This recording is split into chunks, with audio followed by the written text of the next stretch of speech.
Assalamualaikum warahmatullahi wabarakatuh. Perkenalkan, nama saya Kusnuli Meratu Solikah dari Prodi PPKN semester 2. Di sini, saya akan menjelaskan tentang hambatan pelaksanaan teori struktur fungsional.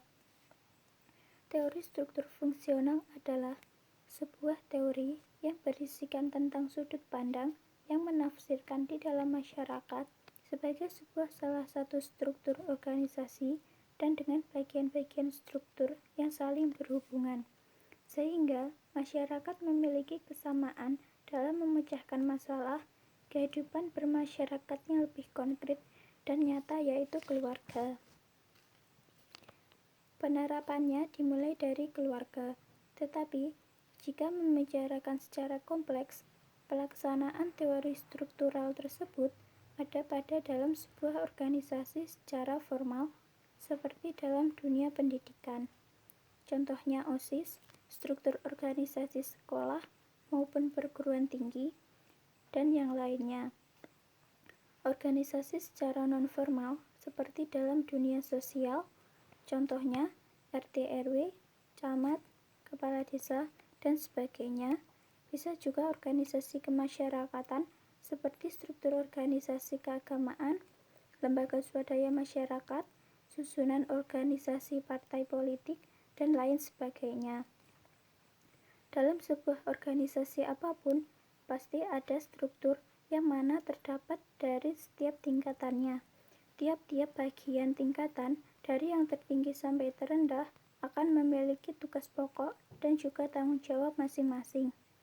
Jika setiap struktur tersebut ada yang tidak berjalan sesuai fungsinya dan dengan baik dilakukan, maka hal tersebut akan berpengaruh pada kelangsungan dan keseimbangan dalam organisasi tersebut, sehingga dapat berjalan dengan baik.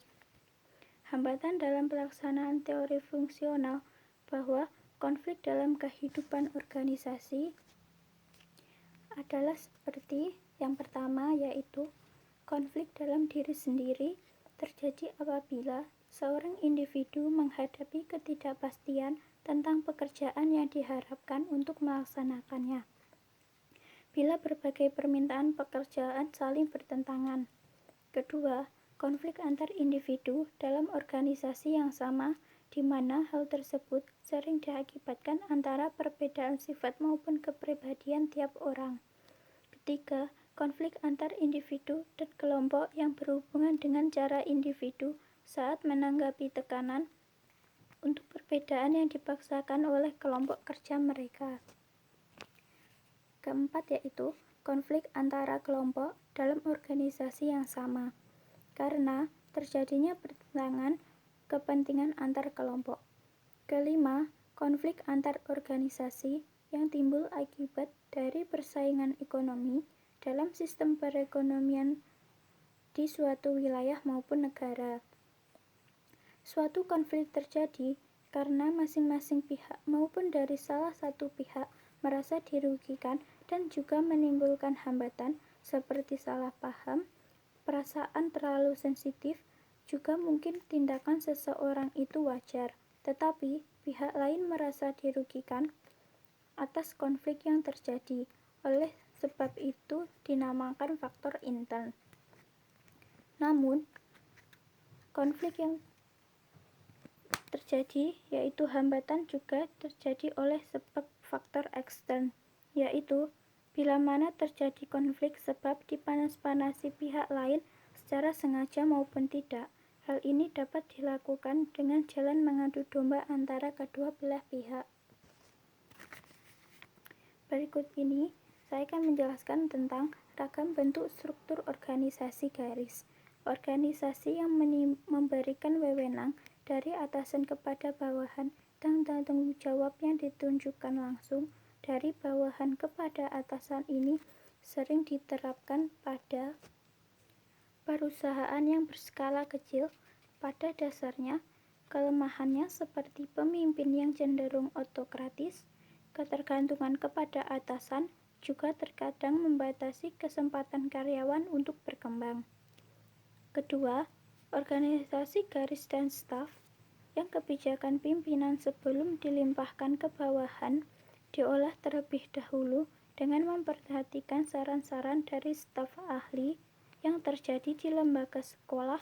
Terdapat wakil kepala sekolah yang memiliki kelemahan seperti membutuhkan biaya yang besar untuk operasionalnya. Di tingkat operasional, tidak jelas antara perintah dan nasihat, juga solidaritas antar karyawan yang rendah.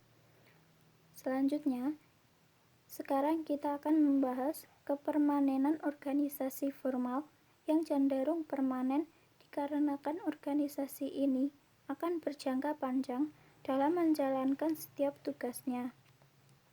Meskipun organisasi ini bisa berganti-ganti dari struktur ke organisasinya, anggota dan bahkan sampai tujuannya juga berubah dengan lebih baik lagi dari sebelumnya. Akan tetapi, perkembangannya dapat berlangsung semua untuk bertahan terus-menerus, dan ada kalanya organisasi tersebut menjadi terpuruk jika para anggotanya tidak bekerja secara bersama-sama dan optimal. Maka organisasi tersebut akan hancur dan lemah dibandingkan dengan organisasi yang keanggotaannya giat dalam menjalankan setiap tugasnya. Ada pula yang harus menyesuaikan dengan lingkungannya supaya organisasi tersebut dapat berjalan dengan baik dan dapat menyesuaikan dengan lingkungan sekitarnya. Organisasi juga harus bisa menjadikan lingkungan sebagai tempat di mana organisasi itu menjadi lebih baik.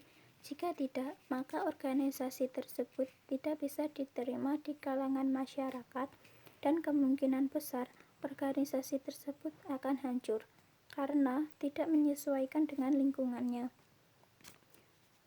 Selanjutnya, konflik fungsional. Secara sederhana, hal itu berarti bahwa mempunyai potensi bagi pengganggu pelaksana kegiatan organisasi, tergantung bagaimana konflik dalam hambatan tersebut dikelola, dan bila konflik ditangani secara tepat, mungkin dapat mengarahkan penemuan cara pengalokasian baru yang menguntungkan organisasi secara keseluruhan. Seperti lebih banyak dana dapat dialokasikan kepada divisi-divisi dengan pasar yang sedang tumbuh pesat. Dalam organisasi seperti informal, dari kumpulan 2 orang atau lebih yang terlibat pada suatu aktivitas serta tujuan bersama tanpa disadari, keanggotaan pada organisasi informal dapat dicapai dengan baik secara sadar maupun tidak, dan seringkali sulit untuk menentukan waktu eksak seseorang menjadi anggota organisasi tersebut. Sifat eksak berhubungan dengan antar anggota dan bahkan tujuan organisasi yang bersangkutan tidak terspesifikasi. Contohnya adalah pertemuan tidak langsung maupun tidak resmi, seperti makan malam bersama. Organisasi informal dapat dialihkan menjadi organisasi formal apabila hubungan di dalam kegiatan yang dilakukan terstruktur dan terumuskan. Timbulnya konflik bukan hanya bersifat material, tetapi juga bersifat non-material. Antara lain, perbedaan pendapat terdapat karena di mana setiap masing-masing pihak secara dirinyalah yang paling benar. Bila perbedaan pendapat ini cukup tajam, maka dapat menimbulkan rasa yang kurang enak, ketegangan, dan sebagainya. Salah paham merupakan salah satu yang dapat menimbulkan konflik karena adanya kurang intens dalam berkomunikasi. Selanjutnya, adapun jenis konflik, yaitu konflik peranan yang terjadi di dalam diri seseorang, di mana peraturan yang berlaku tidak dapat diterima oleh seseorang, sehingga orang tersebut lebih memilih untuk tidak melaksanakan sesuatu sesuai dengan peraturan yang berlaku.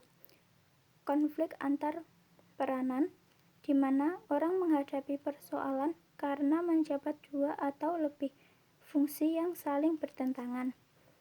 Misalnya saja anggota serikat pekerja yang juga di bawah pengawasan mandor perusahaan. Konflik yang timbul karena harus memenuhi harapan permintaan yang berlainan para ketua jurusan. Konflik yang timbul karena disampaikannya informasi yang saling bertentangan. Sekian penjelasan tentang hambatan pelaksanaan teori struktural. Ada kurang dan lebihnya saya mohon maaf. Semoga teman-teman sekalian dapat memahami materi penjelasan dari saya dan semoga sehat selalu. Terima kasih. Wassalamualaikum warahmatullahi wabarakatuh.